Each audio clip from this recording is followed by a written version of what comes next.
Well, what is tomorrow? Father's Day. Well, that's what we're talking about. Okay. I have a question, which Are we on? yeah, Okay. which you can I'll take my shoes off if that's okay with you. Sure. Which you can answer it however way you want, I guess. You're an adult. No way. But we've talked on Father's Day many times. Even with the podcast, have asked you many questions. We've talked about a lot of things, but I had a thought the other day, and I wanted your opinion given the fact that you have 5 kids. That's a lot. Yeah. Oh, by the way, as always, feel free to ask me questions if anything pops in your head. It's not just a one-sided talk. Thank you. Because you're a dad too. What is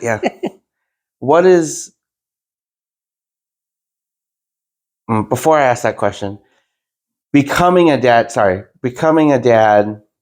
did you ever think of what comes along with being a dad, if that makes sense? A quick answer would be no, but I do remember any part of it, even like I do remember, it's kind of a, hey, we're going to try to get pregnant. Hey, so you're on an on-ramp of we're going to have a baby. Okay. Or you think you are anyways. And that's just an on-ramp. But then when you actually get on the highway, I don't know if you pull an oh shit, but it's kind of a, but a lot of it hits at the same time. it's kind of a, ooh, wait a minute. What about that? What about that? Money? What about, What about, am I going to be a good dad? Do I know how to raise a kid? Nobody taught me how to raise a kid. And is it a boy or a girl? And do you raise one different than the other? And funny, because your sister, I probably didn't raise. Well, I didn't raise a girl like I should have raised a girl. Yeah, but I feel like you raised a girl with the best sides of both. Yeah, I did. But I've told her that. Side note to that, I've told her that with all of her faults and stuff that she's learning as she gets older, I would say that she has a very good mix between what you want out of a boy and girl, just separately. I will tell you a funny story that I'm sure you've heard before, but it'll be on camera now. And since Lori's here, she could probably guess a date, an age. But I taught my daughter well enough that when a boy is mean to you or whatever, you kick him in the balls. Punch him in the face. No, you kick him in the balls. And how old was Andrew when she did that? She was 6. 6? She was 6 and out in our driveway. And I don't know what he did to her, but she flat out kicked him in the balls. You told me to. Yeah. That's what you said to do. He was mean, kick him in the balls. That's what you said. So, yeah. So, anyways. So, for that. So, I got really concerned of the oh shit moment of, do I have any clue how to do this? You have 3 girls and 2 boys. Did any of that get easier the further along you went? Your mom will agree. The boys were a lot easier. A lot easier. Girls are drama, and I don't mean that in a mean way. It's just a fact, if you will, or whatever. But boys were a lot easier to raise. Yeah.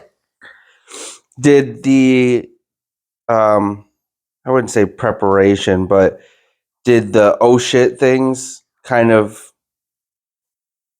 differ or easier to manage?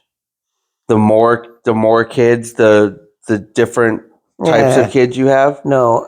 The oh shit thing kind of diminished only because I knew I had her with me. And she was like, and I kept thinking, oh, Lori can do this better than I can. But as to your question is, the more kids, no, the only thing that does, and it has nothing to do with boys or girls, it has to do with quantity, and you kind of go, how are we going to do all this? How are we going to afford this? And at as we say a lot, it was lucky that Lori owned a daycare at the Mhm. time. And if we didn't, you know what daycare is, an enormous financial responsibility. And Well, especially for 5 kids. yeah. And so that helped us. It irritates is a bad word, but when you have 2 or 3 of your 5 kids say, we had a big family of 5 kids, I want to have that. And we Mhm. go, whoa, no, you shouldn't. Unless you own a daycare. It was not fun. It's a lot of money. Yeah. And it's a lot of money with food. I'm sure you know, but Tiffany spends a gazillion amount of money on food for those boys, Mhm. But I don't think there was a difference. It was just a quantity thing. So I'm going to ask a kind question. And hold on, and I'll say that I'll quantify or qualify that is the number, as I led on to believe that it was a lot, Mhm. but I got to tell you, all of you just worked so unbelievably well together. that was going to be my nice question. I'm going to ask you a hard question after, because I thought of this last night when we were all talking. But what would be, since all of your kids are old enough now and we all have our own kids and our own lives and whatever, what is, if there's a moment or just a thought, is your proudest is not the word that I want to use. What's What my makes you proudest the moment? happiest? No, what makes you the happiest about, like, either you being a dad or moments with us? So there's a couple. One that just happened this last weekend, but I when you were talking there, I kept going. When I said you all work so well together, and if I'm not saying this right, forgive me, but I liken it to a race thing. That when you put Pit stop. black kids and white kids together, Yeah. and if they're young enough, they have no prejudices. Mhm. And there's a lot of families that have failed that have adopted kids or foster kids or whatever that have failed. And ours didn't, because none of our kids, be it the adopted ones or you guys, Mhm. never, in my opinion, Felt never that looked, way? never looked at it that way. Yeah. And that's a huge proud moment for me. The other proud moment that just happened is we had a big tragedy in our family. Mhm. And I came, and I said this a couple times to your mom, is I moved back to Green Bay excited to see my kids and my grandkids more than I did when I was in Beloit. Mhm. And that really hasn't happened a lot. And that's disappointing to me. Oh shit! Wait, hold on. What time? Never mind. I Got it? Yeah. And that hasn't happened. And that's very disappointing to me. Mhm. However, when that tragedy happened, my kids were together like that. Mhm. And that was a very proud moment for me. It Well, no, doesn't. It doesn't, because people could go, "Oh, I'm." No, that always happened. Like, as in, like, Oh, when something bad Yeah. happens, we're all, but not like always happens. Like, as far a general statement to other people. Yeah. Yeah. But I said that. I said that about Brandon. Not that, to piggyback off of what you're saying. I agree, and we all have, as siblings, we all have disagreements and we all have, like, things that have happened.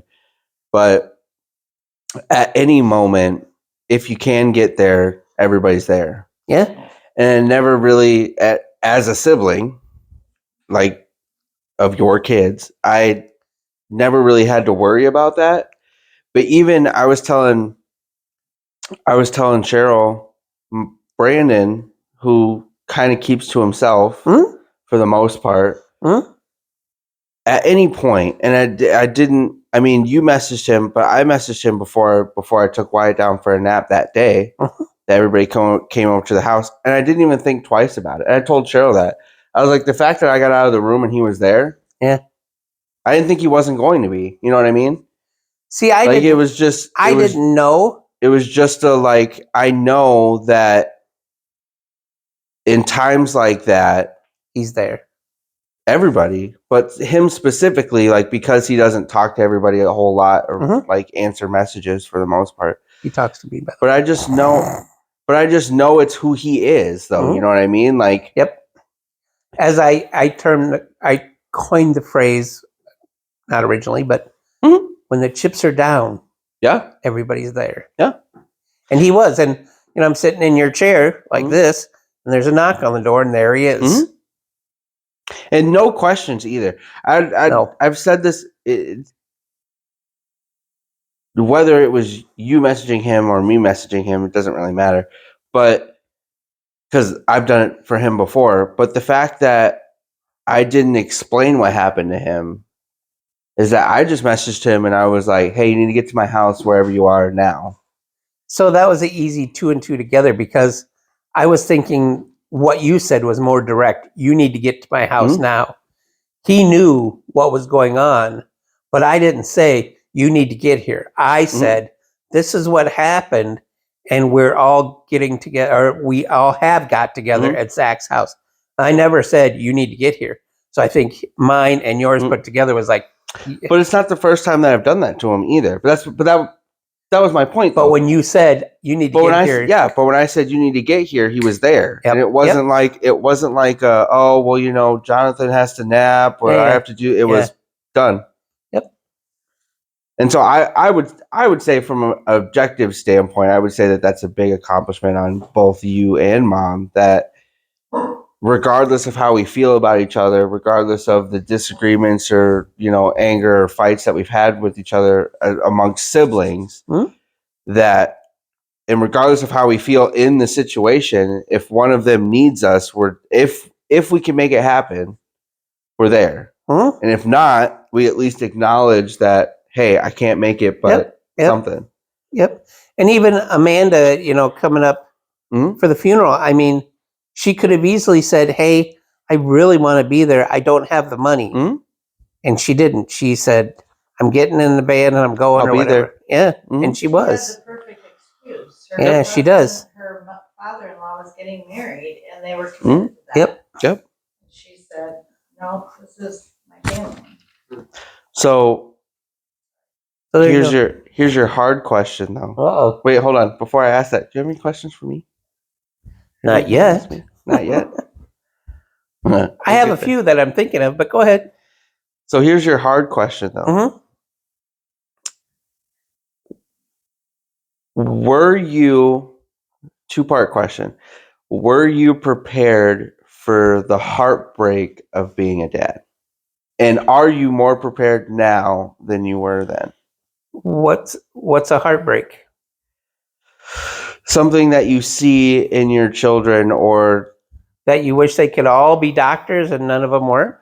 No, I'll give you an example, and maybe this is your example, but I'll give you an example. Like, I don't know how devastating that was for you, but me not being able to run as a parent, that's something that's like, I can't do that for you, type of thing, But it's something that like breaks your heart as a parent of like seeing that. This is very bad to say. I would assume with you being a crier, it hasn't gotten better. This is very bad of me to say, but there was a specific point when that happened that it really began to bother me, and it shouldn't have. The way it happened. Me not working? No.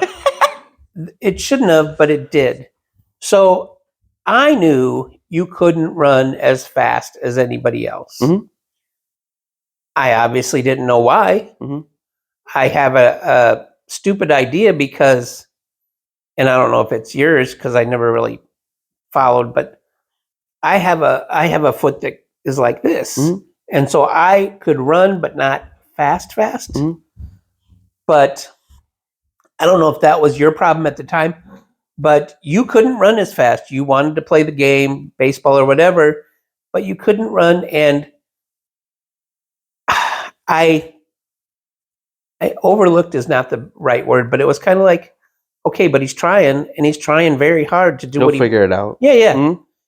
And I'm going to call her out, but her Aunt Barb, when you were playing Little League, screamed at a game and said, "Come on, Zach, run faster." And that irritated the hell out of me. And again, I shouldn't have let that bother me, but Mhm. it did. And it was that point that I said, okay, screw those people. Mhm.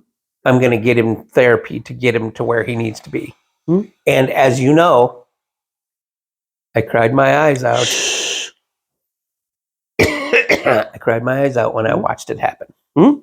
But And then I stopped doing it, and then you were disappointed because no, all that effort for no reason. I was happy that you got there. And if you never did it again, I didn't care because I knew that. The fact that I got that I got moment you of there. like, yeah. And if you wanted to continue, you could. And if you didn't, I didn't care. So as far as like,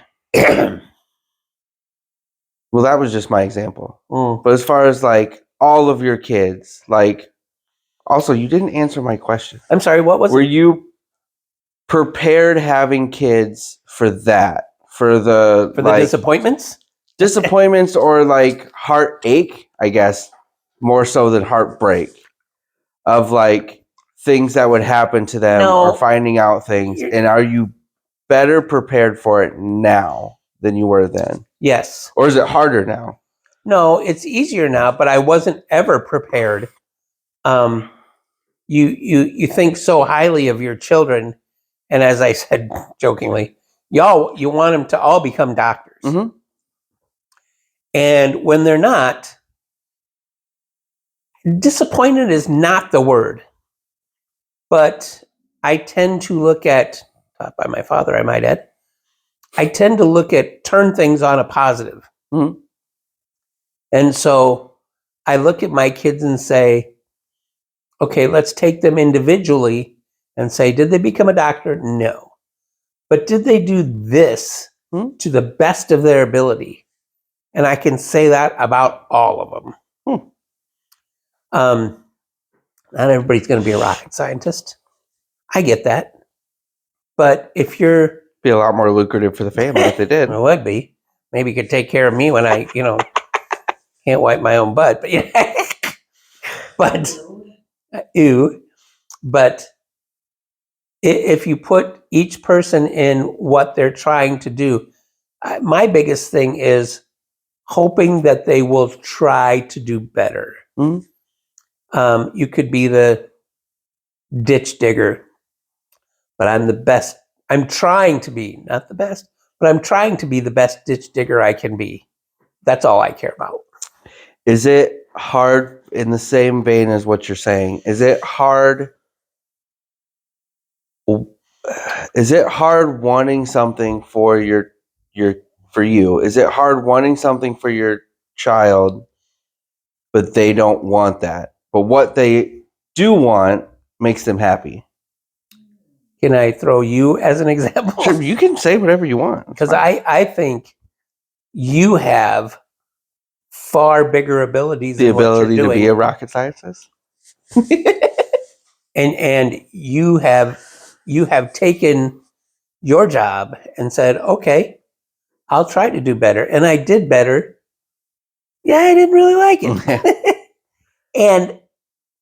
But Zach, again, you turn things into positives and you go, at my age, I really look at, and I should have looked at myself a long time ago, and I never did. What makes you happy? Mm-hmm. And it's not about being a doctor.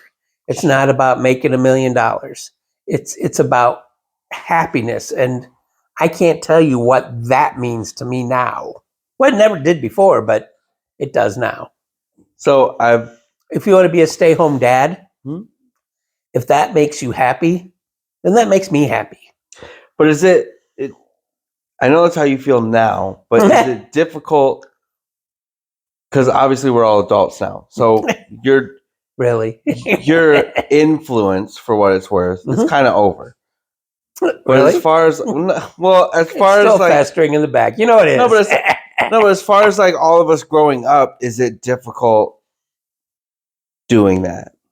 Doing what? Having that mindset of like, well, I just want them to be happy. Or was that always the mindset? It wasn't. The mindset was always, and again, I'll use an example. Okay, you work for Psalm, and you're doing.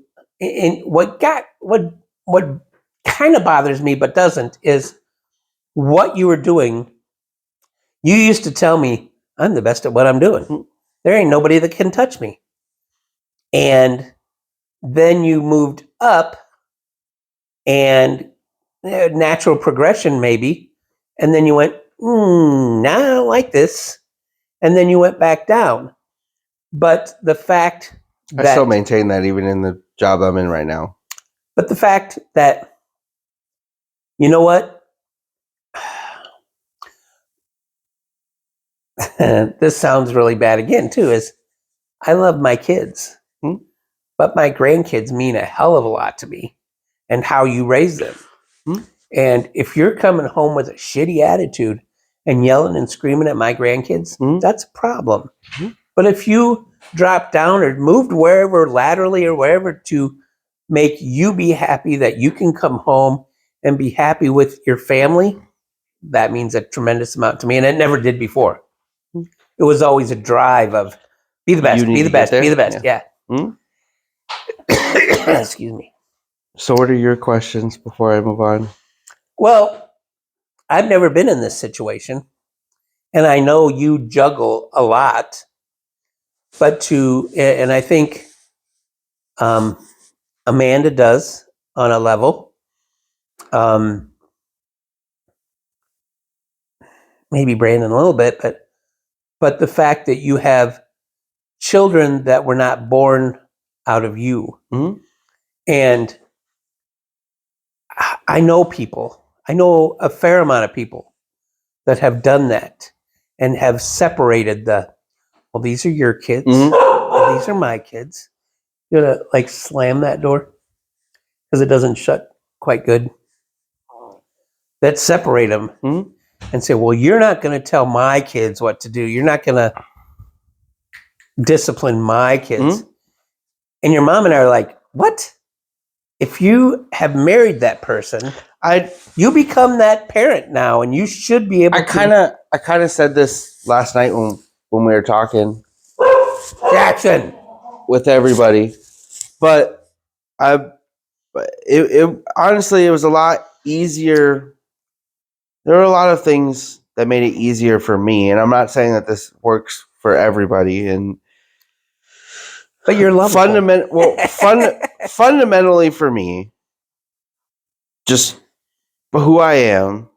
If you have that mindset and you're in an actual committed marriage with somebody, and you don't see their kids as your kids too, shouldn't be in that relationship. I agree. It's not about the person. You married those kids too, not that person. If you weren't willing to have all of it, you shouldn't be willing to have part of it. My personal opinion. I think that's selfish. But as far as personally for me, it made it a lot easier because Cheryl kind of gave me an ultimatum before we were even together. Mhm. I mean, officially, really. We were just dating at that point. But she told me straight out, because we were talking about something. She told me straight out, she's like, I like you, but here's the deal. I heard this last night. These girls have had people in and out of their lives Mhm. almost their whole, and I mean, Emma was 6, close to 6 at that point. And she was like, these kids have had people in and out of their lives their whole lives. Mhm. So because she hadn't really introduced them to me at that point either. Like I think we had gone to the zoo once. But other than that, it was just me and Cheryl hanging out like without them. And that was like the third or fourth time that they were over, and that's when we talked about it. And she goes, if you're going to be in these girls' lives, you're going to be in these lives. You're going to be in their lives forever, regardless of what happens with me and you. But you will not leave them. So if we don't work out, you can still be their uncle. You can still, but you're going to be in their lives regardless. So if you choose me, this is the deal. Or if you choose to be around them, that's the deal. So that made it a lot easier for me initially because to be, and I know this is verbally going to sound contradictory to what I just said, to be with her was the choice to be with them. You know what I mean? So before I made the choice to be with her, I had to commit to being with them. So it made it easier for me because once I chose to be with her, I'd already made that decision. But also, I just said this last night. Also, I've been told that I'm different too, and I always had than most men, I guess. I always had that in my head of like, that just seems unfair. It seems unfair for me to be like, well, you're not my kids. You know what I mean? And that was before we even planned on having kids. Like we even planned on having Wyatt or whatever. Just in general, it seemed unfair to me because they didn't do anything. They didn't do anything wrong. Correct. So it seemed unfair for me to be like, well, you're not my kids. So whatever. Like I'm gonna be there. Go talk to your mom. Like I guess it would have also been, looking back on it, I guess it would have also been a lot easier to have that mindset of like, they're not my kids if it was partial custody. You know what I mean? Like if they went to like their dads on the weekends or like for a week, like most people, I don't think personally I would, but I would understand somebody having that mindset because like they're not there every day. So like you can be like, not my problem, deal with it. Yeah. But the fact that I knew I was going to be there every day, It's kind of an all-in statement. That they were, that they were going to be there every day, that I was going to be there every day. Like it just seemed unfair for me to be like, no. It, for lack of a better phrase, it warmed your mom and I's hearts to hear Emma say, "I'm changing my name." That tells volumes. And not to make you feel bad, because what I just said should have pumped you up. But now I'm going to bring. But that's my name. No, I heard that. But now I'm going to bring you down. No, but I heard that long before she told you. But now I'm going to bring you down. You may chuckle at this because all around the country today, there's no king. Yeah. Okay. So I'm talking to Ra today, and Ra had his own issues because he had late flights and he's overseeing his kids in Asheville, and he gets in at 3 a.m. and he goes to bed, and 8 o'clock in the morning he hears all this noise and he has to open up. Across from the hotel that he's staying at is this park where they're having one of these rallies, and he goes, yeah, we shouldn't even have to have these rallies, but people are so stupid. And not the people having the rallies, but the other people. And I said, yeah, I've had to learn that I understand not everybody's a rocket scientist. But I also, it took a long time in the past couple of years to understand how stupid some people are. And Ross said, yeah, obviously over 50% of our country is that way. And then I'm going, okay, Zach, that's on you now. That Emma realizes it and she wants to come to the light side, not the dark side. Well, no, I agree with that, but I kind of to that point of her making that point, she's made other statements to me in reference to how she feels about things. But I just said this when I was talking to Cheryl, is that I have always seen them as my kids. And maybe it was easier, the fact that they were so young when I got with Cheryl, because I got to see them. But I don't know, just everything. Like I said to her, everything that I've got to experience, I see as a good thing. Like, you know what I mean? Like, I got all the cool shit. Like, you know what I mean? Like, I got, and I'll You make. didn't have to change diapers too. Well, yeah. No, but I'll use the same examples I used when I was talking to her. Like, I got Emma's first heartbreak. I got Yeah. Emma's broken arm. I got, both the girls' first periods. Like, Mhm. I got like those things. Mhm. And it wasn't, and like I said to her, it wasn't like I got to hear them secondhand. Like, Cheryl was like, "Hey, guess what happened to them?" Yeah, Like, yeah. all of those I got And you personal. cared and you didn't because it's not my kid, so why do I care? Yeah, about it? but it was literally like, because I've always had this, because this is how I think of them, is that they are my kids. But like, I never thought, I don't know, I just think that stuff's cool. Like, I like that I have those memories. And if I would have had that mindset of like, well, not my kids, then like I wouldn't have those. Emma wouldn't have came home from school and told me that. She wouldn't have called me, Alice wouldn't have called me from school and been like, "Hey, I need you to come pick me up because this happened." Like, they wouldn't have came home when Emma broke her arm. Well, okay, they might have done that one, but been like, "Can you call mom?" You know what I mean? Yep. Like, I like that because I've always had that mindset that I've got to have those experiences as mine and not well, I remember when somebody told me this happened. Like, those are my memories. Like, I can say I was there when this happened. I will circle that back around and say, do you know why you have that mindset? No. Well, yeah, I would say her. It goes back to I say I'm going to circle back around because, as I said, when we adopted 3 kids and you 2 together and to make a total of 5, and you never once looked at each other like, oh, they're the adopted and I'm not, and nobody ever had that. And I think that plays into your mindset now is with that. Yep. Is these aren't her kids, these are our kids. And I used to, there was a time that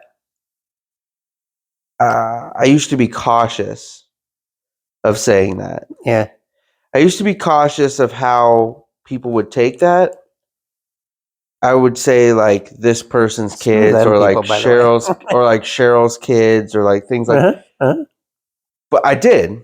There was one, I won't say the situation, but there was a specific situation that happened where that whole thing switched and I was like, fuck you. I've been here.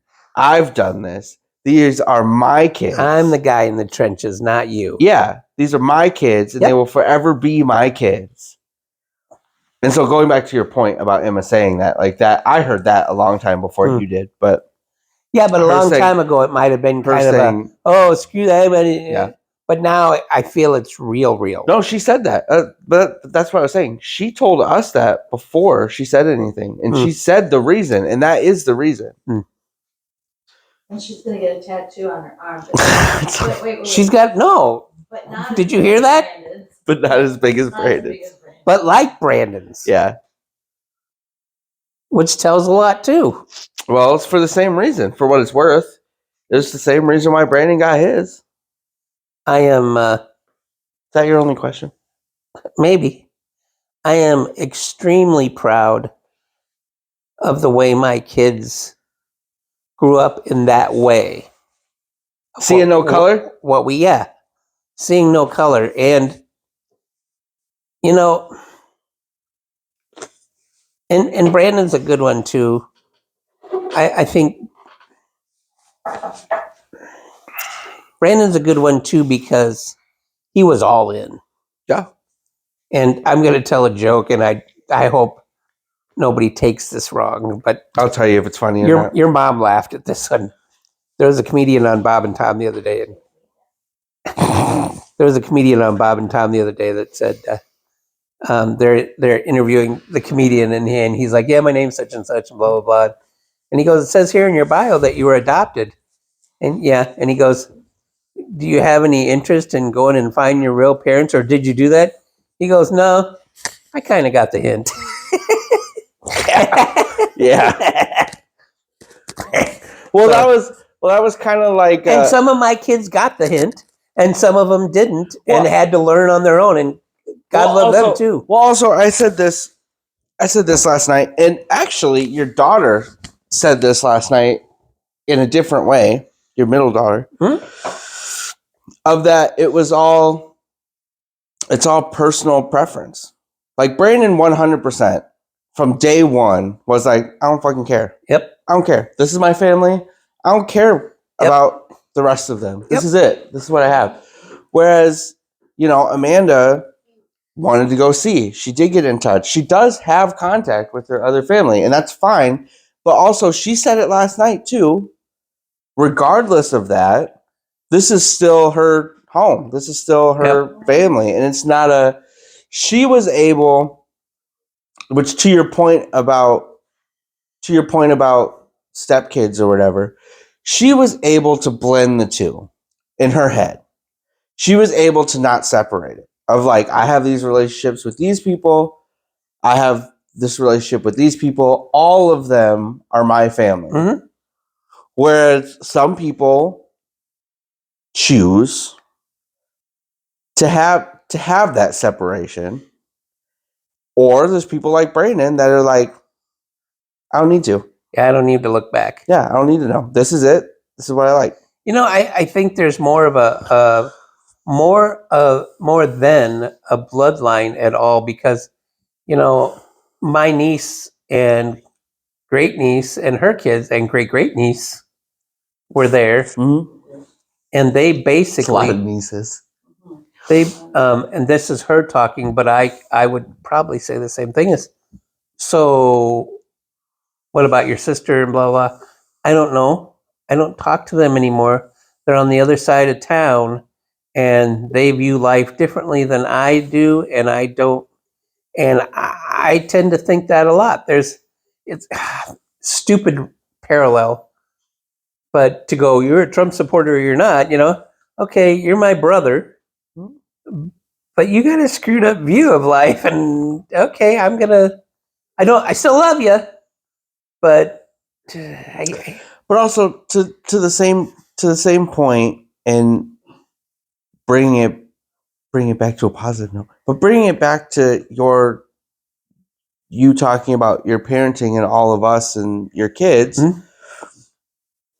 is that regardless of that right there, of like, you do stuff differently than me, you believe something different than me, we are all able to still do exactly what we did the other day. We're still able to show up and sit around and talk and have a good time, and everything without it blowing up and becoming a thing, a political thing. Yeah, you know what I mean? If nothing else, Yeah. I think that has to do with how you raise somebody's ability to be able to have a conversation with somebody they don't agree with and still walk away from that without arguing, shows to, or lends to parenting. You as a father, Yeah. Which I think I'm doing a pretty good job.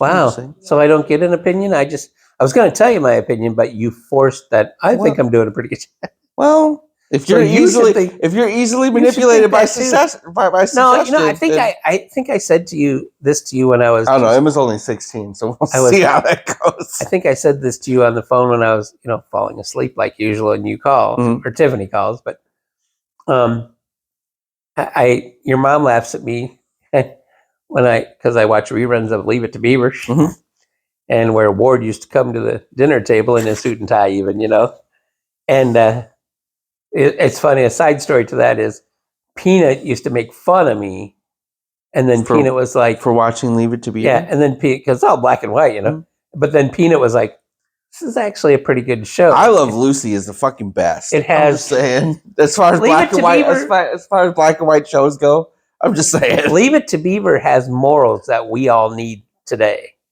But regardless, but you as a parent, Barefoot and pregnant in the kitchen. I think Morals. I think you're a good example of progression. Mm. I think my dad was a very hardworking person. Should put that on a poster. Progression. My dad was a hardworking person who I don't know that he had a lot of time for his family, but he did when it came to me. Mhm. My sisters obviously will tell you a different story. That you're the favorite? That I'm the favorite, but he was at every single one of my things, events, and I say that as I'm proud because I am. He was at theirs too, but they don't look at it that way. They always look at that I was the favorite. But regardless, I don't know that I was as good as my dad, Mhm. and I accept that. But I was. Do you? But I was do the right thing Mhm. to my ability. And Ra and I have talked about this too, is I think you have to cut your parents some slack Mhm. to say they did the best they could as what they knew. I agree. And I think in looking at you and looking at Wyatt as an example, I go, you wish he could have walked into 4K with no problems. And I know him. And you and Cheryl have raised him kind of free range. And I think that's a positive.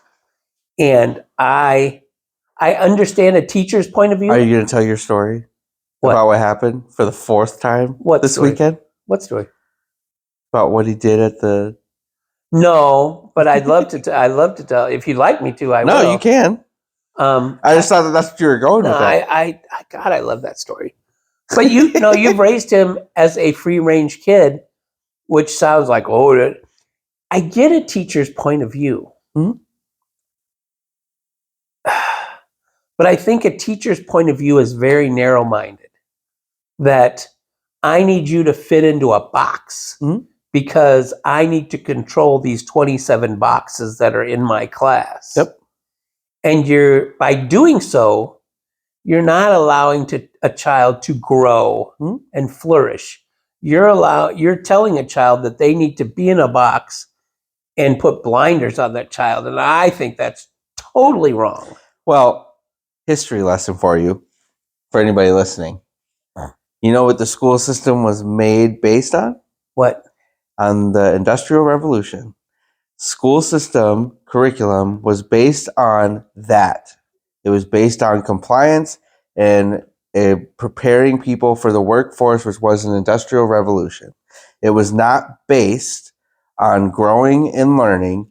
It was based on we need to get you the skills that when you go into a factory, you're going to be able to punch a clock and be able to do whatever they tell you to do. And perform geometry. That's what it was based on.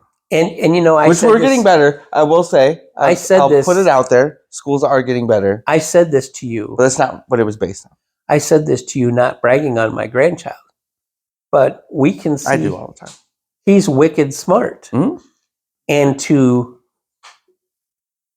I like the term hyper-intelligence. I can't think of what I'm trying to say, but to douse a flame like that, I feel so bad. So this is my point in the question I asked you later about heartbreak as a dad. So this is my point. That's why I was asking. So that, and I said it kind of yesterday, and I said I was going to bring it up today too. That is the biggest thing that I struggle with him specifically. And I didn't struggle with it with the girls because they got a lot of their mom in them. They have a lot of like, fuck you, I don't care what you think, I'm going to do it. And both of them, regardless of their personalities, they both have that like, you're not going to tell me what to fucking do. he, and I mean, you guys can, I don't remember because I don't remember me being that young, but he is the sweetest, biggest, hardest person I've ever met. Ever. A kid, adult, anything. And it bothers, it's a struggle for me to see him grow up because there are parts of that I know were killed in me growing up. And it's not, it's Is that because of me?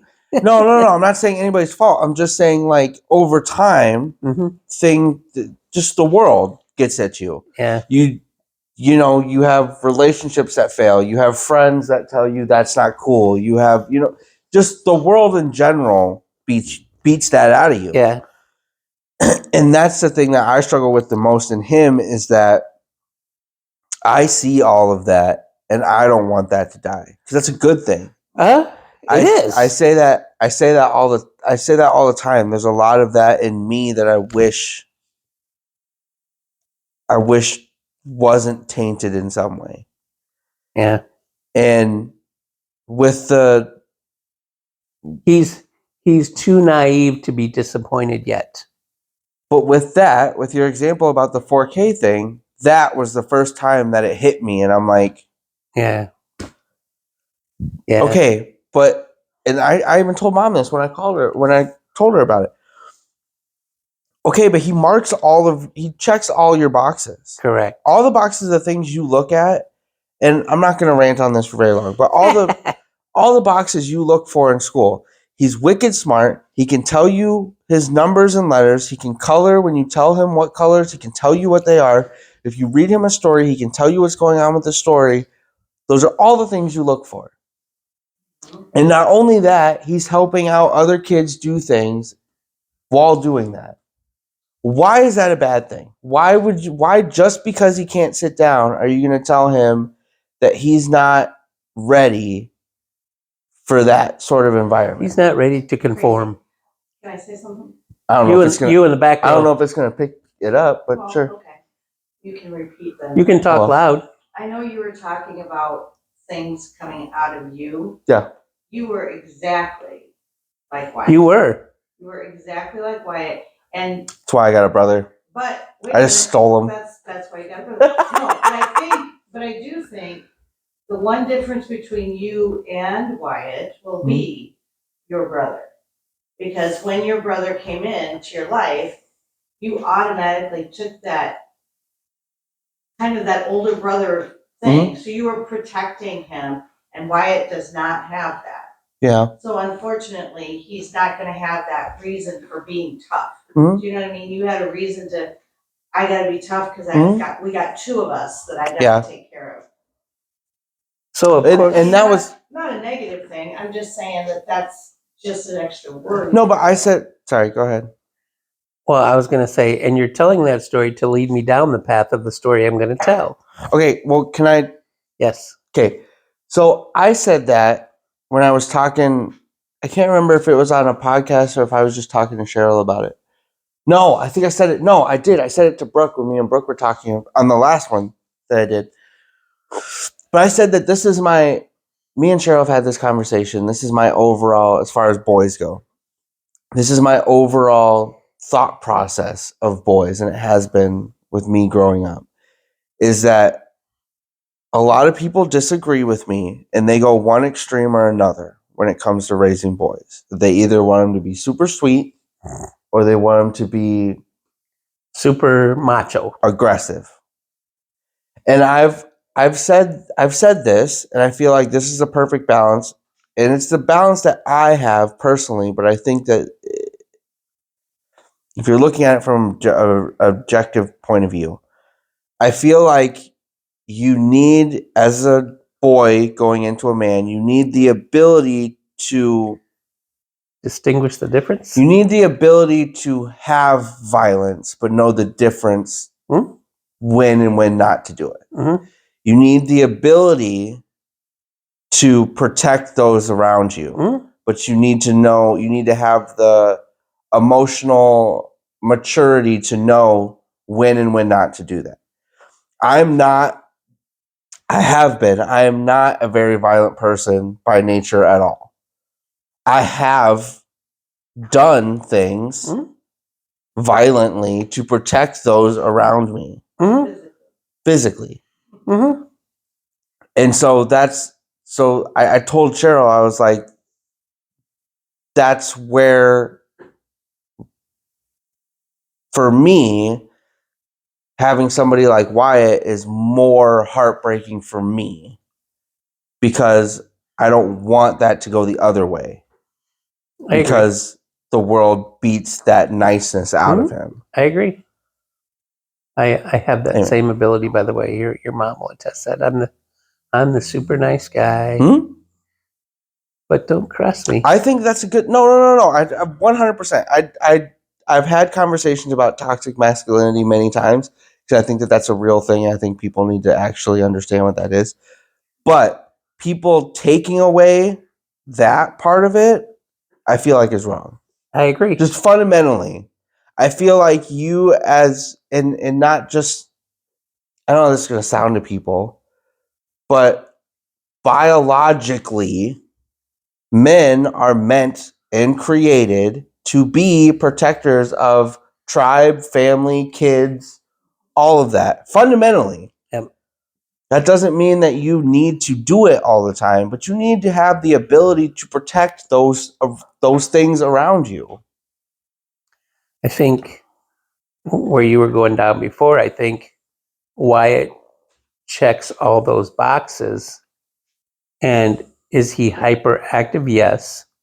But I think Wyatt checks a box that nobody, Looks for in school? buzzword came out a long time ago, but nobody really does anything with it, is that emotional intelligence. And that leads me down that road. That what I observed him in that funeral home lounge Oh, I got a side thing when you're done. was just put a big, huge smile on my face. And to tell that story a fifth time was he was sitting on my lap, and you're in a funeral home, and I get the sadness, and there was a little boy sitting on the couch across from us, and Wyatt looked at him and said, "He's grumpy." Mm-hmm. And at first, when he said, "He's grumpy," and I wanted to go, "You don't say that out loud." But he's grumpy. And I didn't tell him to do anything. He just got up off my lap. You said he was sad. Yeah, he was sad that he was grumpy. No, he was. You said he's probably sad. Yeah. I'm sorry, I missed that part. And so he got up off my lap and walked over, sat like this close to him too, and said, "Hi, my name is Wyatt." And forgive me if, is it Mason? Because that's what I thought it was. And the kid said, and again, he's got like this sad face on it. And he goes, "My name is Mason." And Wyatt said, "Well, I'm Wyatt. Nice to meet you." And I can't remember if he said, "We can be friends now," or something. We're friends now. Yeah. And his face lit up, meaning Mason's face. And that's the emotional intelligence, in my opinion, that you never, ever want to douse that flame. I agree. And I think that's what people do nowadays. I say people, the people in management or teachers or whatever, is you don't understand the value of that. And when you want to douse that flame, that, to me, that's humanity at its worst. So what I was going to say about that is something I said to Mom. I won't go into full detail of what I talked. I need to interrupt you and say, but that's your son, and that's what you and Cheryl did. I agree. That's my point.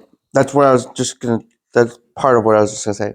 So there are other things involved, but simply empathetic would be the word. I have a very strong sense of empathy for those around me. Yeah, we'll say it that way. I always have since I was younger. I feel people's feelings very strongly. Anyone around me, it's very who I have around me is very energy driven.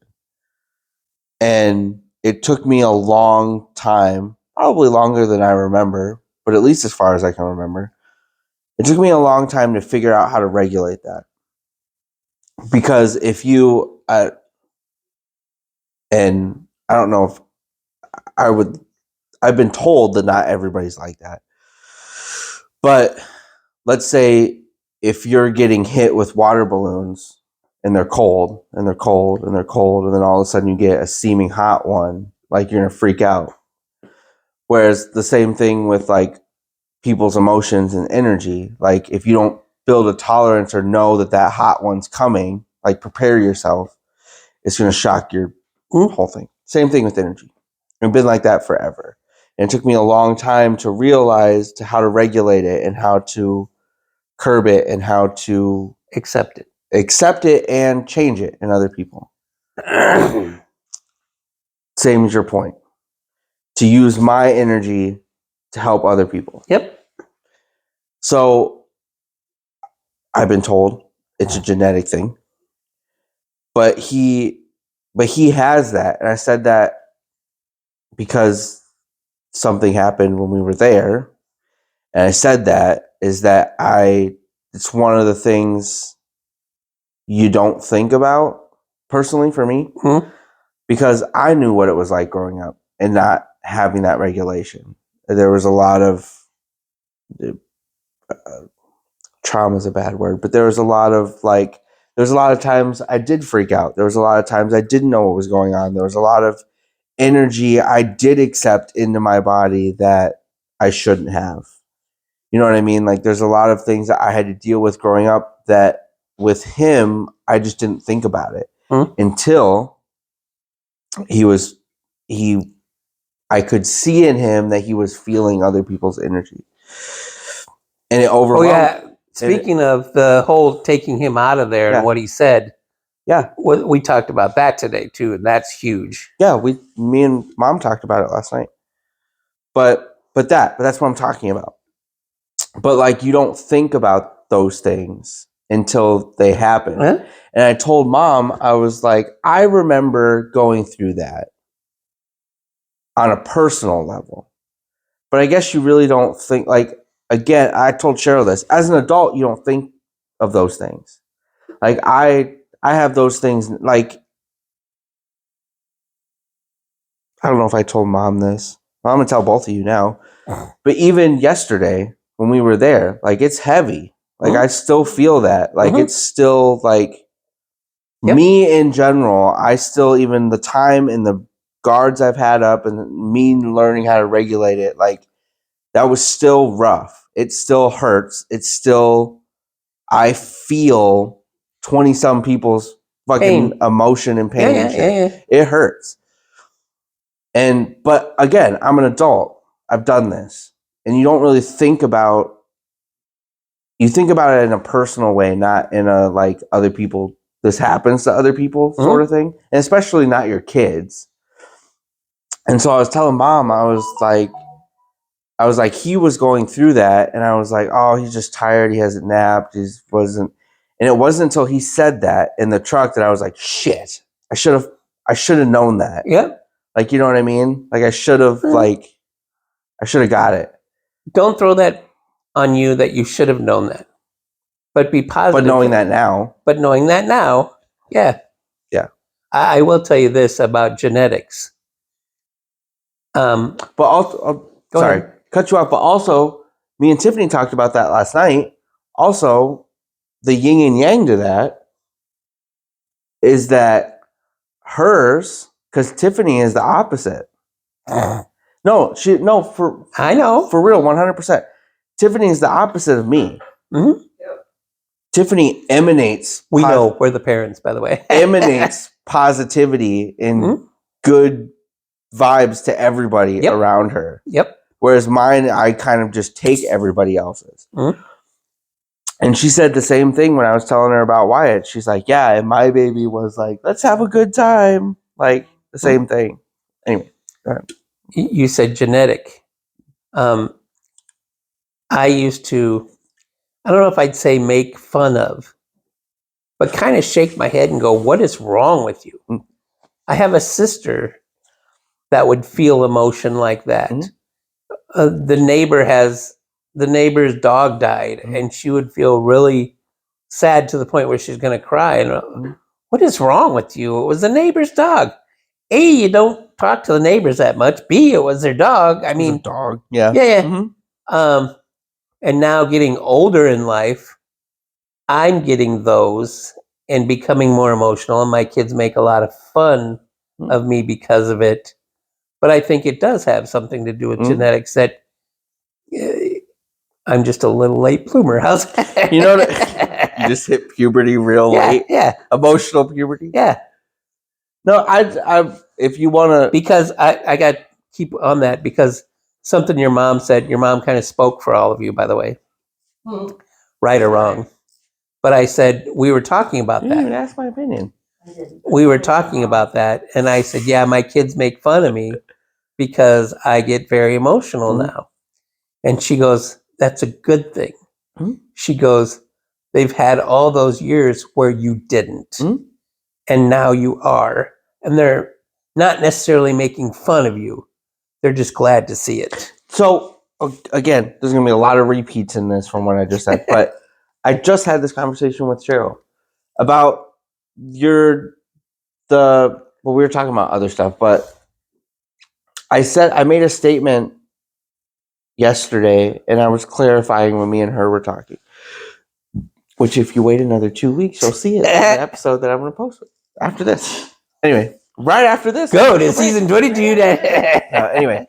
No, but I said I was like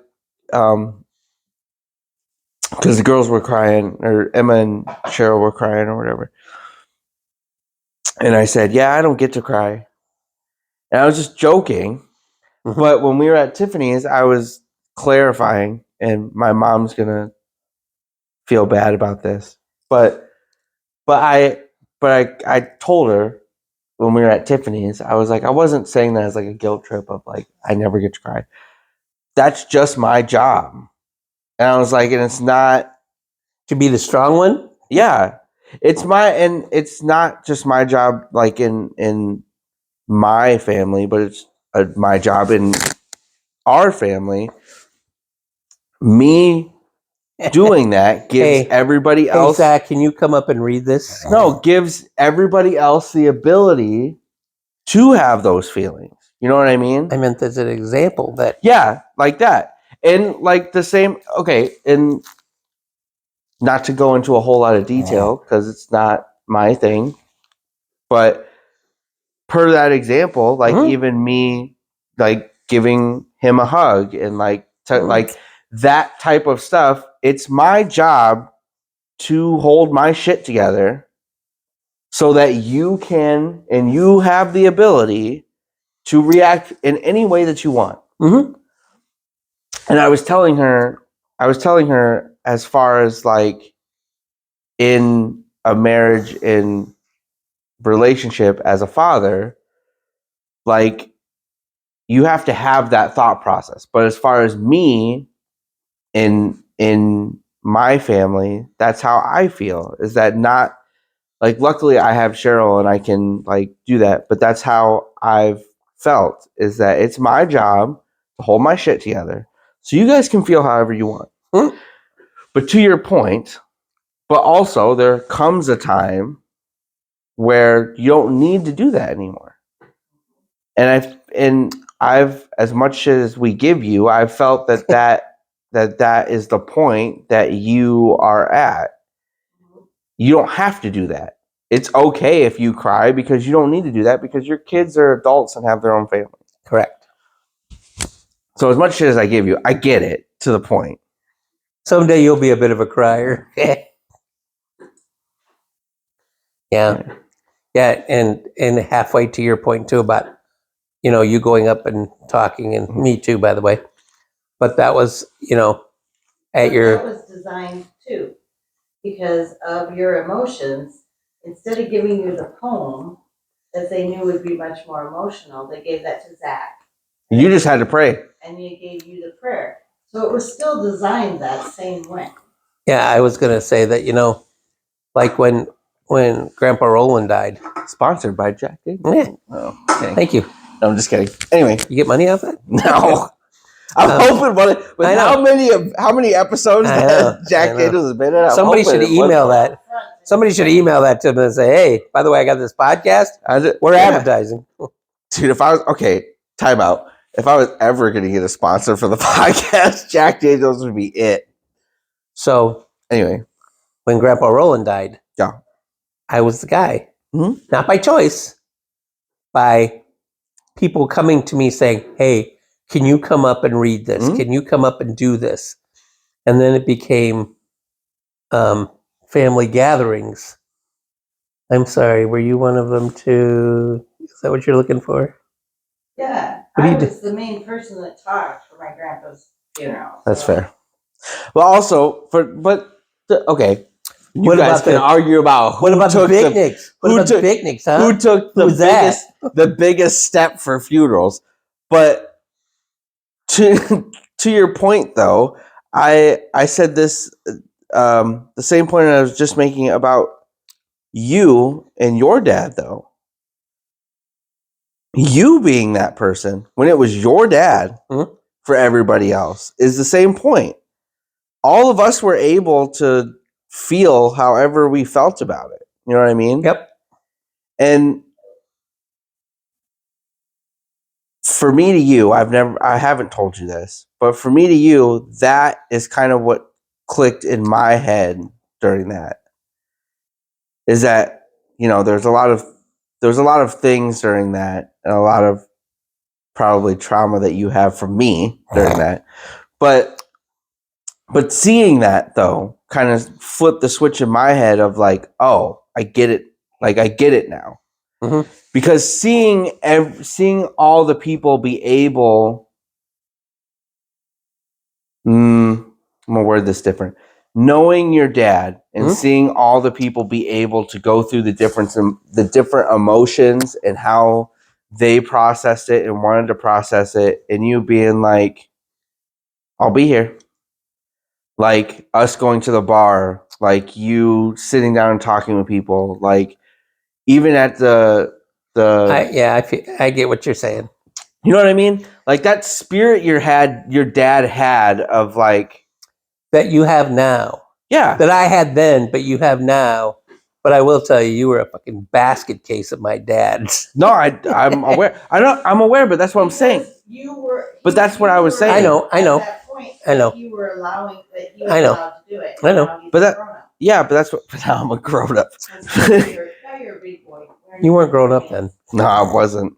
But also, to be fair, which I will, you guys can think whatever you want, Mhm. but to be fair, there was a lot of shit going on Mhm. True. when that happened. So I don't think it should be fair So you to weren't. take everything that was said and done during that time. So you weren't a big crybaby, emotionally unstable, just because of my dad. No, but no, it wasn't just Well, my because your dad's in heaven right now, going, wasn't- "God, I'm so disappointed." It wasn't.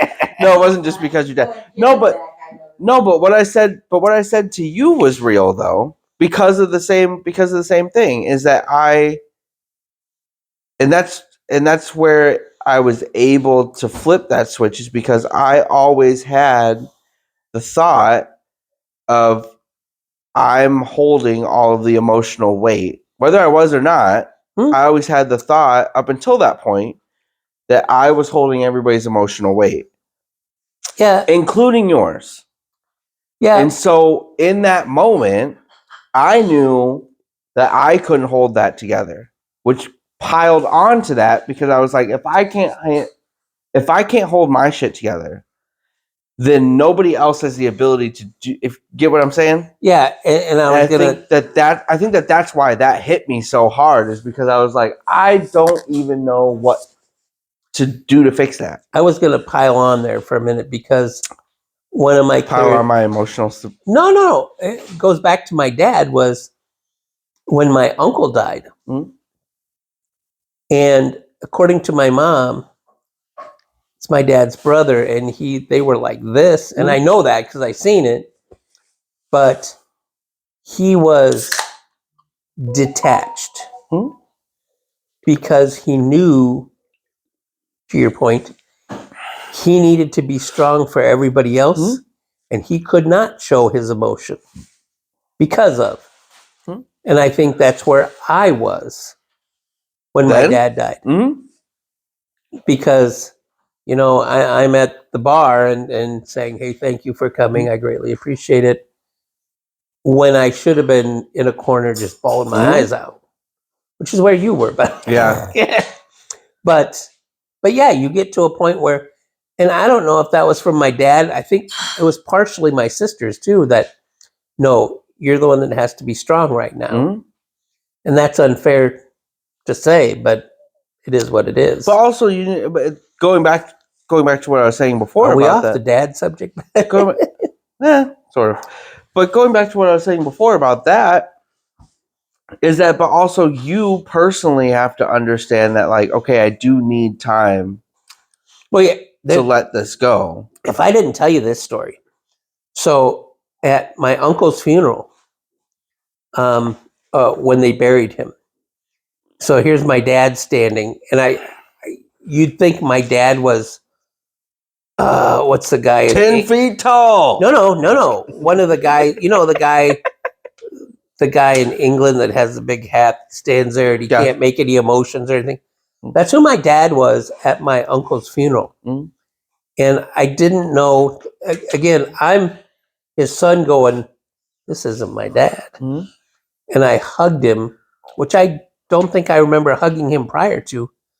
And I hugged him and he just stood stoic right there, brick. And I hugged him. And I mentioned that to my mom later. And I said, his brother died. They were like this. I mean, and he goes, no. She said, no. She goes, after it's all said and done, we drive out to the cemetery and he is sitting at his gravesite, bawling his eyes out. I go, my dad? Yep. And she goes, yep. That's he for a long time. And it was good that she didn't say this, but I'll say this.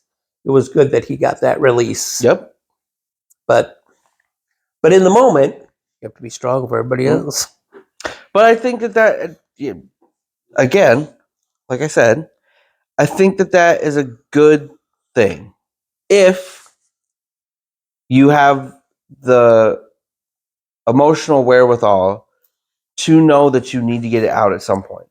Yeah. I think as a dad, as a husband, as whatever you want to call it, I think that is a good thing to have. I think it's a good thing for you to be that person to let everybody else feel whatever they want to feel. But I feel that where some husbands and dads get fucked up is where they don't get rid of it. And they just hold it and hold it and hold it and hold it until it comes out in other ways. Yeah. I think we got kind of off track of being a dad, though. But I will tell you again. I'll reiterate. I'm a great dad. You can tell me. It's fine. I don't want to say you're a great dad. I will say that I don't want to. I will. No. I'll say I think the combination of you and Cheryl, I think, are good parents in looking at Wyatt and me being pissed off about what you told me about when you took him to foot. Me being pissed off because, again, you know what? He's going to jump 3 grades. He doesn't need your shit. Yeah. You know, I mean, yeah. Yeah. I agree. But to have what happened to me with him yesterday just showed you who he is. Yeah. And that made me proud. And I hope that doesn't diminish. I agree. And I hope that it doesn't. But I know, like you said, the world's going to knock him down. And I hope he never loses that. I hope he has the ability somewhere down the road to go, that's the... Well, and that's kind of what I told, wrap it up pretty soon. But that's kind of what I told Cheryl. I was like, it took me a long time to get that back in myself. Do you have it back? Yeah, I'd like to think that I do. Nah. No, but it took me it especially having Wyatt. Even before that point, having Wyatt, I started to think back on the things that my life and things that I've gone through and whatever. And I know that there have been a lot of things that have kind of killed my spirit and parts of me and whatever. But Did I do any of that, by the way? but it's no, Oh, good. sorry. No, I'm okay with that. No. Yeah. Woo! I'm a good parent now. No, but there's a lot of things that it took me a long time to kind of get some of those things back. Yeah. And I don't want it to take that long. I don't want it to happen at all, Correct. for what it's worth. But if it's gonna happen, I don't want it to happen like that. I would If that hope makes sense. it does. I would hope that, and I think he is. I would hope that whatever age he is, that when he comes across that, when somebody knocks him down, that he can come home to you and Cheryl and explain the situation. And I'm sure you will encourage that. Those people are just stupid. Mhm. And I hope that he has the wherewithal to believe you and keep moving and not think that, oh, maybe this person is right, because they're not. Well, I said, I've said this in other You have bad mommy and daddy. I've said, my mommy says I'm cool, so neener. Your mommy must not tell you that. No, but I've said this, and it goes both ways, both girls and boys. But I've said this, that this is like the hardest thing, knowing this as an adult, is that like kids are mean, like, and they only get meaner the older they get. Yep. And I truly believe that's because of parenting, by the way. I agree, but it doesn't take away from the fact that it's true either. It's just how you hopefully teach your kids to. But deal yeah, with but it. I don't want. That is, I never had, like I said, the difference between the girls and Wyatt is that I never had a problem with what people were going to say with the girls because of everything they get from Cheryl, because of that attitude. Mm-hmm. But with how sweet he is, with how loving he is, with how, like, doesn't matter who you are, if he's never met you, like, he'll come up and give you a hug and be like, hi, like that. I hope you never lose your sense of wonder. Muchness. You want to go Alice in Wonderland? I thought it was Wonder. Lose your It's a different movie, I guess. It is a different movie. Alice in Wonderland is I hope you never lose your I think that's muchness. a song I'm quoting. Anyway, but I hope you dance. Yeah. Ooh, good call. Yeah. Anyway, but I know that that's going to happen because it's inevitable. Correct. Because there are mean, stupid people in the world. And it's just going to suck. And I know it's going to happen and it's going to suck because, like, personally, there's no way to convince that person that they're wrong. Mm-hmm. They have to know that they're wrong. Mm-hmm. You know what I mean? Mm-hmm. And so, like, that, I don't know why that's the one thing that's bothering me about raising him, but it is. It's bothering me. It's bothering me a lot because, like, he should reply, "Well, I'm sorry you feel that way." You have a mean mommy. Exactly. You must have mean parents. Mean parents. Anyway, so how do you? Yeah, there you go. There you go. How do you? Last question. Yes. How? And you can be honest. We can cut it if you want. I can be honest if I want to. Yeah. How do you feel about your parenting and your kids as all of us being adults with families? Well, as I said in the beginning, I'm very proud. your mom and I had a discussion like 10 years ago where she may have had too much to drink at the time, and she said she started crying and say, "Why are our kids all different?" And I said, "It's just their different personalities, who they are. It's not because of us. Mhm. It's just who they are." I'm disappointed in my parenting. There are parts of me that are very proud.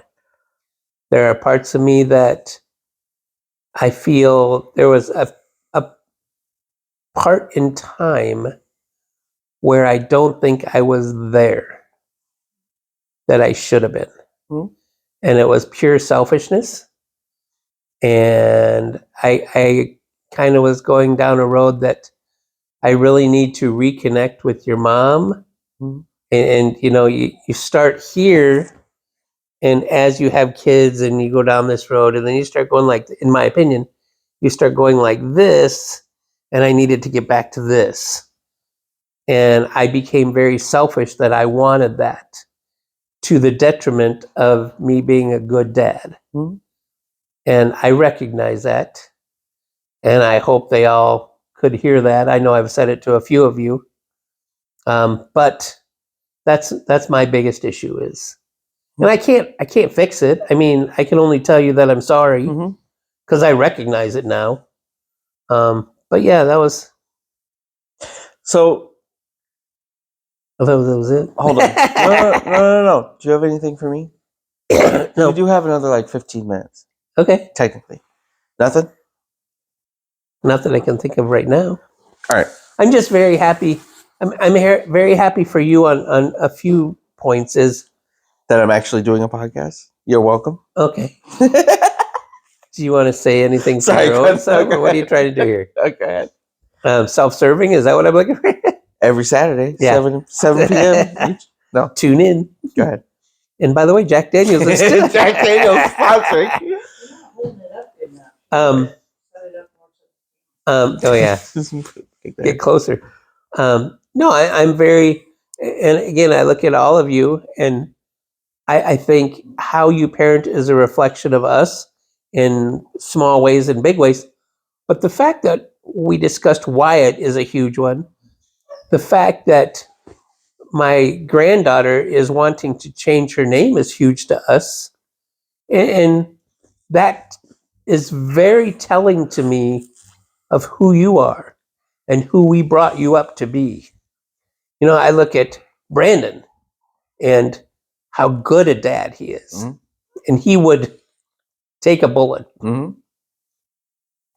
Yeah, and I get a little emotional, but that's very telling. I look at Tiffany, and to Tiffany, who said to me and your mom the other day, is somebody said to her, "Your baby looks so happy and so smiley all the time." And that's a testament to, she said, that's because all of us are very happy around her, and that reflects on her and off of her. Mm-hmm. To Amanda, who I told her last night how proud we are of the person that she's grown into be. To Kimberly, who, God love her, she's was juggling 4 kids, now 3 kids, but still the fact, and being a mom too, and a wife, by the way, to 3 kids that are all, how old is he, 10 and under? Yeah. To 10 and under. And you know, you look at that and go, holy cow, how do you make, and you know, we can all judge Kimberly and say, no, hold on. We can all judge Kimberly and say, you know, your kids are running around and blah, blah, blah. But you're not living her world. Yep. And if you were, maybe you'd understand some more. True. So, did I catch all 5 kids there? Yeah. Yeah. So again, I look at it as all 5 of you are different, but I see our parenting in all 5 of you in one way or the other. And I tend to pick out the positives that I think you're all doing great. in your own way. I can't, maybe I don't have it in me to say, you need to be doing it this way. Mhm. Because that would be unfair to you. But B, who am I to even say that? Because I can recognize my own issues. Faults. Yeah. Yeah. But my dad had a good saying that I've repeated 100 times.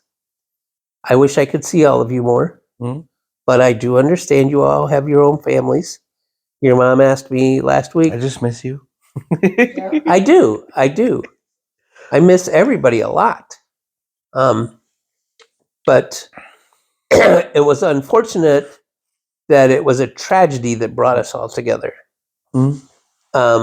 But I appreciated that we were all together. Your mom asked me a couple weeks ago, do you want to do anything for Father's Day? And I said, I don't. Not that I don't. I said I don't care, but it's not that I don't care. It's just that I understand you have your own families. And I think I would appreciate more if your kids, and not you, but all of you, your kids celebrated you. Any questions? Talk a little louder. I couldn't hear Any- you. Any questions from the peanut gallery? I have a question.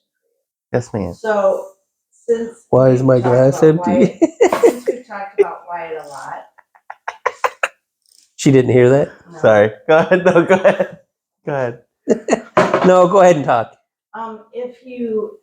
Okay, so we've talked about Wyatt a lot, but Talked so about Wyatt. what do you feel that being able to be a parent to the girls and to actually go through their stuff, their milestones with them, has made you a better parent for Wyatt?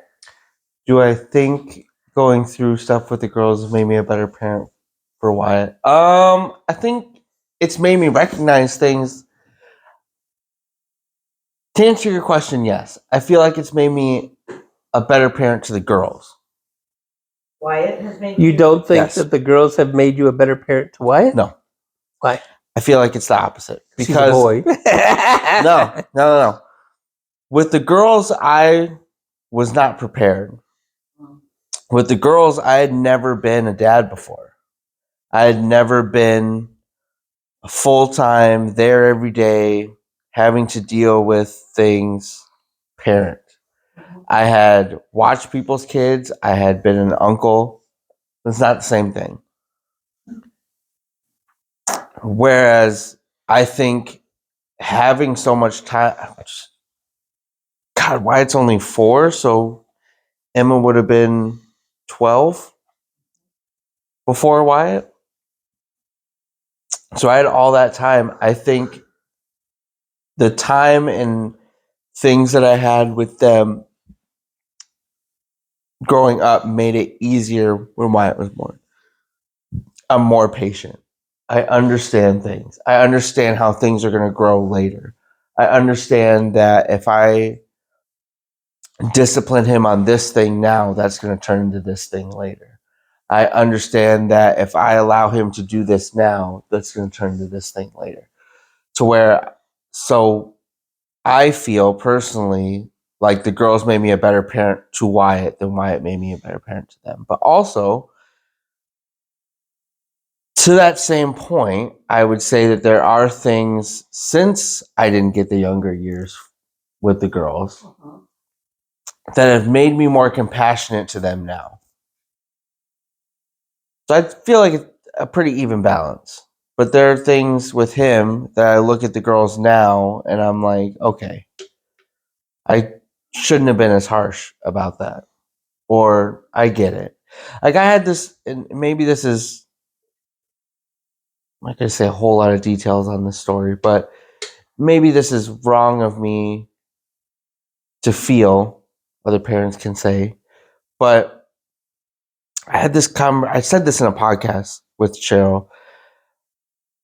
The new year in January, my brain flipped. I had a whole conversation with Cheryl and I talked through this with her of like, it was more exhaustion at that point. I was just tired of having the same arguments. I was tired of having the same, like, you're grounded, don't do this. Like, I was just tired of doing it.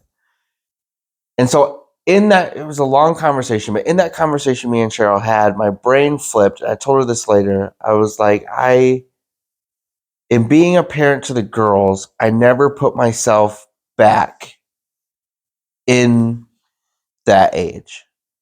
I always saw it from a parent perspective. Because you always want, you're looking at your kids to be adults. You're not looking at them in the time. You know what I mean? Like, as parents, you're not looking at a 14-year-old. You're looking at the 20-year-old that you want them to be, or that you hope they're going to be. I told you to do it this way because I know what's going to happen. Yeah.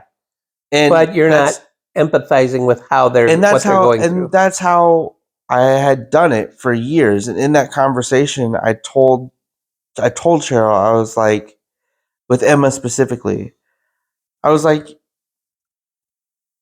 I mean, by all rights, a lot of shit she was doing, I was doing at 14, 15. You know what I mean?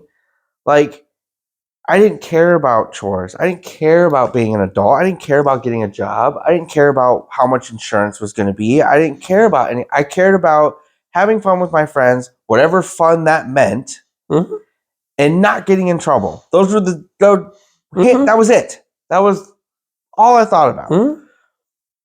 And so I told Cheryl, I was like, I can't expect her, whether she's mature enough to understand that. You can't expect her to be better than you. I can't expect, 100%. I can't expect her to be something different than a 14-year-old. Yep, good call. And so since that conversation, there have been times, also, I talked to Chris about this. There's also different parenting things that I talked to him about that people can fight me on that, but I'm not going to stop doing that. But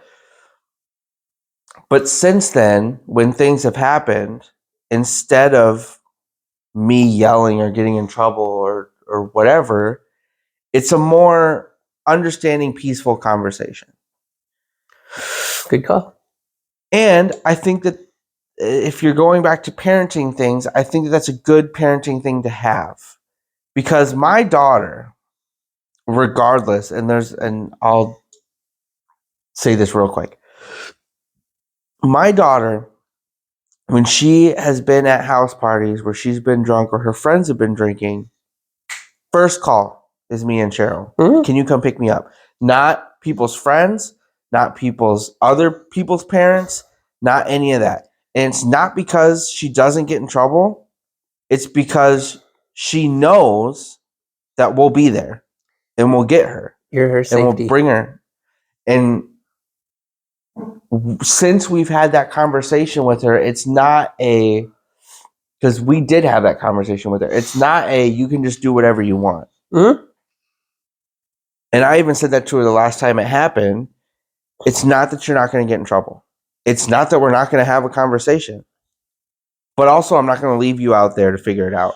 And I think that that's the difference in parenting, is that some people are so afraid of getting in trouble because their parents have instilled that fear in them that there's no other thing. Like, you know what I mean?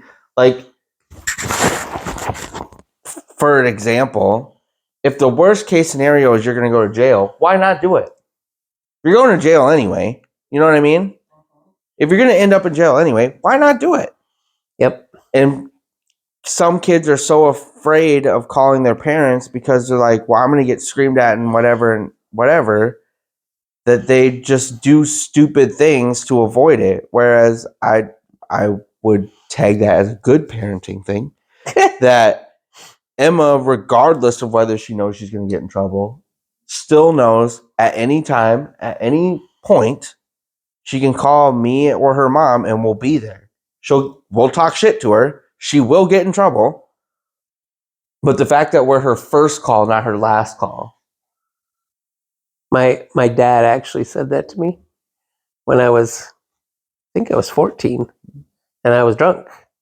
And I came in after midnight. She hates this story. And my mom's washing dishes. At midnight? At midnight. Shut the fuck up. Yeah. So you know how my parents' house were? So I came in the side door. I walk up those 3 steps, and here's my mom right there washing. Oh dishes. man, I need to do that. I need to do that the And next time that Emma comes I home. I said something like, "Hi, Mom, I'm going to bed," and she goes, "Wait." And I turn around. I'm like this far away, and she goes, "Have you been drinking? You never should drink again." And blah, just told me the riot act that I only half heard of. Mm-hmm. And I went to bed, and the bed was spinning. I was that drunk. Mm-hmm. And my dad woke me up at like 6 o'clock in the morning and took me outside and said, "Your mom said you were drinking last night." And I said, "Yeah." I was honest. And I said, "Yeah." And he goes, "I want you to do me a favor." He goes, "I can't stop you from drinking. Mhm. But if you get to the point where you can't drive or someone can't drive you home that you're safe with, you call me. No questions asked. Mhm. I would rather have you safe than something bad happen." Mhm. Of course, my mom yelled at him for that, but No, because he said, don't listen to your mom. That's yeah, oh yeah, he did say, "Don't listen to your mom," because she said, "You're never drinking again," and blah blah blah. He knew that the story. But in those, and you two probably don't know a lot of We have a glimpse. stories We have a from when I was glimpse. young. No, but I told Cheryl, I was like, because she, not that she's the opposite, but she didn't do anything like that until she was older. Whereas I did. I did normal teenage things. Like I did drink, I did do drugs, like, you know what I mean? And so, like, since then, like in those. Did you ride the white pony, son? No, I didn't. No, That was no, a joke. That was a. Never mind. That was a side thing. Yeah. But no, but I told Cheryl, I was like, since then, like, even in times like that, I get it. I can't expect you, the same as I said, I can't expect you to be any different than I am. Whether I want you, and Yeah. whether, and me and Cheryl had this conversation with her, whether it runs in your blood, whether I see the road that you can go Yeah. down, I can't expect you to not do normal teenage things. Correct. Like I can see alcoholism running in our family. I can see a road I could have gone down. Mhm. I can see as a parent, if you're seeing the road Mhm. and you're going, "No, don't do that." I can see it in her that that's a possibility. But Mhm. also, I can't be upset that you're doing normal teenage things Yep. that I did. Yep. I can only advise you. Yep. And I think that I don't know if it was for you as a parent, but that's an anxiety and a calmness at that age. Mhm. You know what I mean? Yep. It's an anxiety because that's the teeter-totter. That's the tipping point Yeah. of like where you make your decisions the rest of the life. But also it's a calmness of like, okay, let's see where it goes. Yep. Like, you know what I mean? Yep. Anyway, nothing else? That's it? Nice chatting. I can answer. I still got 5 minutes. Do you feel, well, is there any things that you'll think you'll do different with Wyatt that you're seeing now with the girls when he gets to be a teenager? Patience. Well, I said this. I haven't said it to the girls. Well, I have said it to Emma in a different way, not as bluntly. But I've said this to Cheryl. Since you're talking to your mom, I have to go to the bathroom. Well, then give her your mic so you don't take the mic into the bathroom. Yes, dear. Hey, come over here. Sit in the big You're chair. fine. Oh my Sit in the God, I big chair. don't look pretty. Sit in the big chair. I can't do it.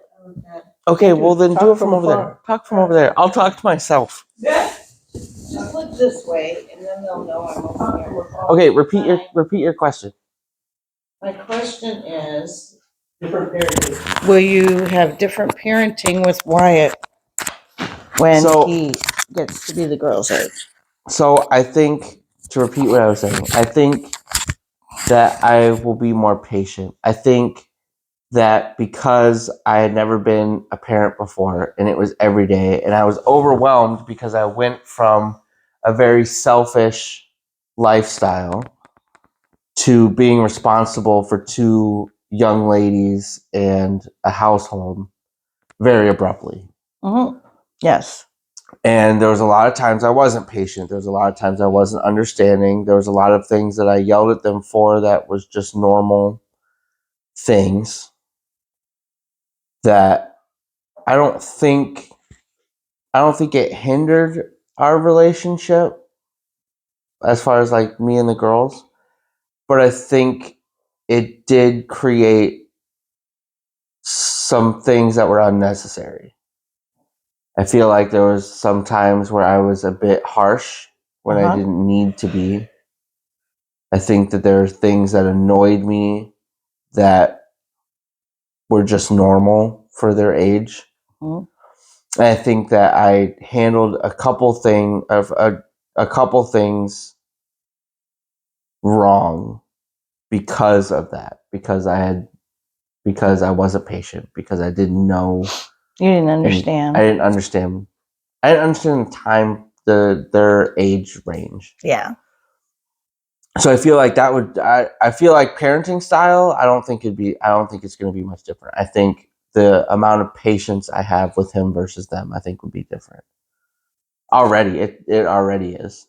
There's things. I mean, I still get annoyed, and it's my own thing. I still don't like screaming and loud noises and stuff like that. But But that's your sensory. but also I am more patient with him than I was with them. I think that that's really the only difference. Okay, I have one last question. Go Or ahead. do you have something else you want to No, say go about ahead. that? No. Okay, I have one last question. So since your daughter is coming back and has been gone for a year, Yeah. do you think your relationship with Alice are you going to try it to be different? Or do you think that I think it'll be a little strained? personally, I think it's going to be different. Okay. For what it's worth, I don't think it's going to be estranged, like as far as like removed. Mhm. I think it's just going to be different because of it, and it was kind of the same way with Emma, but not really, because Emma was older. I say that she's only been no. Older. I say that, and she's only been gone for a year. But also, Emma had the emotional maturity when she left that she knew coming back what the deal was. You know what I mean? Like she knew the rules. She knew what she could and could not do. She knew, you know what I mean? Yeah. Like she knew it wasn't going to change just because we missed her. Right. Whereas I'm not 100%, but I feel like Alice is going to come back thinking it's going to be different because it was different, if that makes sense. Yeah. You know what I mean? And it's not that we don't miss her or whatever. Uh-huh. It's that I feel like that's going to be the hard part, is that she's going to expect it to change when it doesn't. And that's what's going to upset her, is that the same punishment, the same expectations, the same things are still going to be in place. But I could be wrong. I told Cheryl that. Hopefully. It could be wrong. Also, she's gotten a lot better too. So, Good. well, we'll see. Could I I'm done. end this on something? I'm done. Good. I think if I could impart some old guy wisdom on younger people, it would be Don't have kids. well. I think you would raise a much better generation if you would learn to talk to your children instead of being a dictator to your children. 100%. Don't do it because I told you not to do it. 100%. Whereas you could say, here's why you shouldn't do this, and I don't- explain.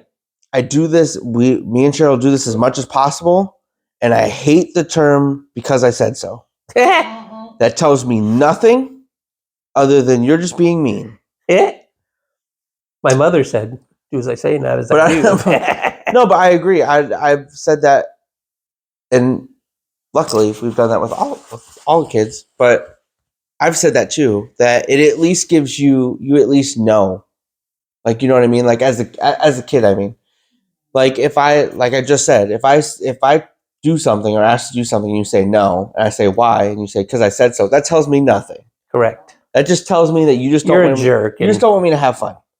Whereas if you're like, don't ride your bike down that hill. Why? And because you're going to fall off and you're going to scrape your entire chest. here's And I'm going to have to why. put peroxide on top of your chest while you cry. Then you Duh. go, oh, that's probably not a good idea. There wasn't a hill, by the way, but whatever. Whatever. You know what I mean? Like at least You if need to explain. at least if you and I think that goes as I think far that as opens up a huge dialogue too down the road. I think that goes as far as social things too, like how the world works too. Yep. I feel in people have given Cheryl and me a lot of shit over the years for how honest we are with the girls, but I think letting your children know how the world really works, and if they have questions, they have questions, but I feel like at least letting them know and being honest and not. They'll be more prepared down the road. Well, because my biggest fear as a parent, and those that, I know it's going to sound very combative, but those that don't share this fear piss me off as parents. My biggest fear as a parent, especially with girls, is that if something were to happen to them and they come to me or Cheryl and say, I wish you would have told me this was going to happen. I never want that to happen to any of my children. Yep. And so I feel like to some degree, you do have to let them know. I would love to send kids out in the world with a free spirit of nothing's ever going to happen to them. But unfortunately, I would love that to happen. I would love to live in a world like that. That's not how the world is. But that's not reality. And so they do need to be prepared for things to happen. And again, repeating what I just said, I don't want there to ever be a time of like, why didn't you tell me? Right. But it would be good that although they may have made the mistake, some point the light bulb will go off in their head and say, damn, he told me that. Yeah. So Anyway, happy Father's Day. anyways, 3, 2, 1, and we're out. Happy Father's Day. Happy Father's Day. Glad I could be a part. Happy Father's Day. Hit the stop button.